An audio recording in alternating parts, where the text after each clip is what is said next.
మన గురించి ఎవరైనా ఏదైనా తప్పుగా చెప్తే we will not tolerate it, right? మనం దాన్ని సహించుకోలేం We కదా. have to set the record right. మనం దాన్ని అక్కడికక్కడే సరి చేయడానికి మనం ఎవరమో నిరూపించుకోవడానికి ప్రయత్నం చేస్తాం. That's right, we do that.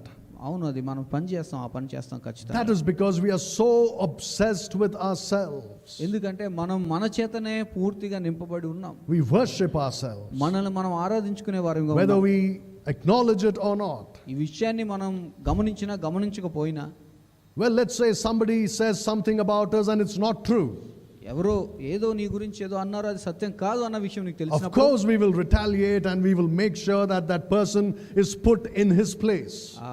దానికి మనం స్పందిస్తూ తిరిగి ప్రతిదాడి చేస్తున్నటువంటి విధంగా సత్యాన్ని నిరూపిస్తూ ఏ వ్యక్తి అయితే ఆ మాట చెప్పారో ఆ వ్యక్తి తన స్థాయిలోనే ఉండాలి అన్న విషయాన్ని నిరూపిస్తాం. How dare you think like this about me? నా గురించి ఇలా ఆలోచించడానికి నీకు ఎంత ధైర్యం But అని